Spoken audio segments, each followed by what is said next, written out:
Pertanyaan lain yang dilakukan para pencari keheningan adalah, mengapa Tuhan menciptakan jagat raya?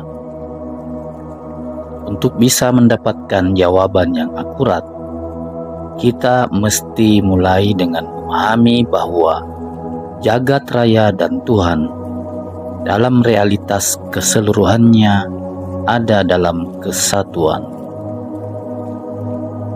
Realitas Tuhan sebagai sumber segalanya adalah kekosongan absolut yang jelas meliputi jagat raya ini dan menjadi esensi dari segala keberadaan di jagat raya ini.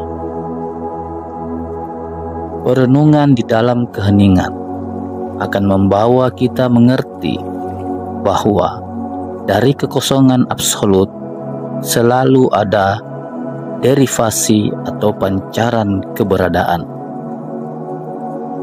Pada proses mengada, dari kekosongan muncul energi, lalu energi berproses menjadi materi.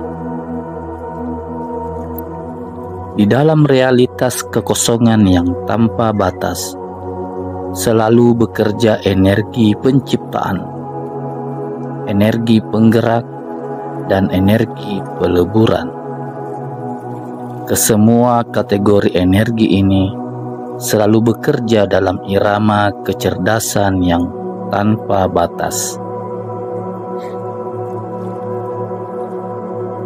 Penciptaan merupakan bagian tak terpisahkan dari kerja Tuhan sebagai kecerdasan yang tanpa batas.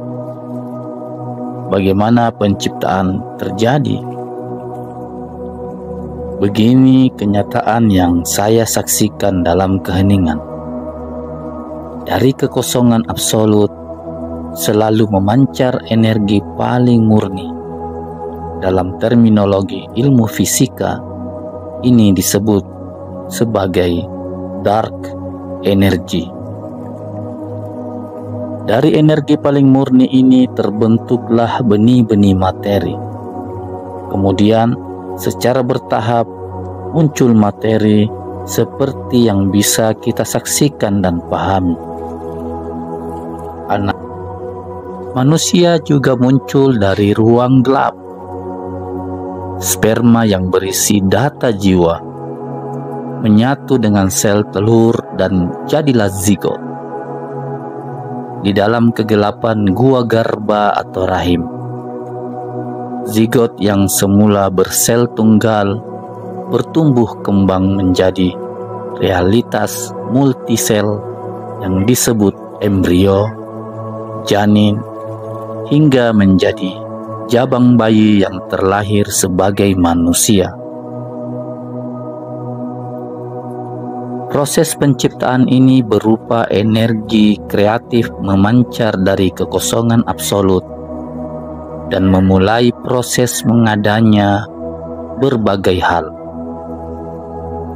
Hal tersebut berlangsung terus sepanjang waktu, dimulai semenjak realitas waktu itu mulai ada. Gerak penciptaan, gerak pertumbuh kembangan, dan gerak kehidupan yang nanti berujung pada peristiwa kematian dan kesirnaan adalah bagian tak terpisahkan dari keberadaan Tuhan sebagai sumber segala yang ada dan muara segala yang ada. Jika memahami kejadian penciptaan seperti ini, menjadi tidak relevan untuk mempertanyakan motif penciptaan. Karena jelas Tuhan bukanlah sosok yang punya kebutuhan tertentu. Bukan juga sosok yang punya keterbatasan tertentu sehingga butuh menciptakan sesuatu. Jangan bayangkan Tuhan seperti manusia yang karena butuh alat bantu melihat, maka menciptakan mikroskop, teleskop, dan berbagai alat lainnya. Tuhan juga bukan seperti manusia yang menciptakan mobil, kereta api, pesawat, dan kapal laut, karena punya keterbatasan dalam kemampuan berpindah ruang, sementara keinginannya tanpa batas. Tuhan juga jelas bukan sosok kesepian, sehingga Dia harus menciptakan segalanya agar tak kesepian lagi. Pangkal kekeliruan manusia yang mencoba bercerita tentang Tuhan adalah karena manusia tidak menyaksikan Tuhan sebagaimana adanya.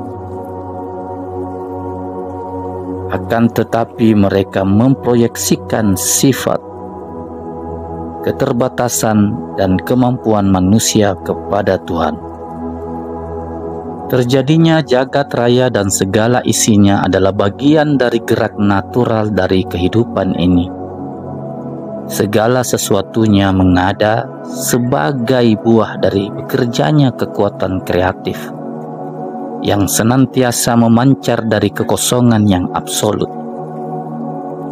Lalu segala sesuatu yang ada berevolusi menjadi sempurna sebagai keberadaan yang punya wadah fisik.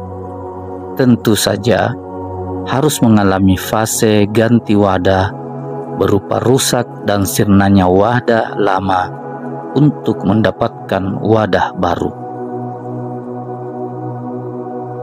Peristiwa kosmik ini terus terjadi sampai entah kapan, karena kita memang tak bisa membayangkannya. Kita tak akan pernah tahu awal waktu dan ujung waktu.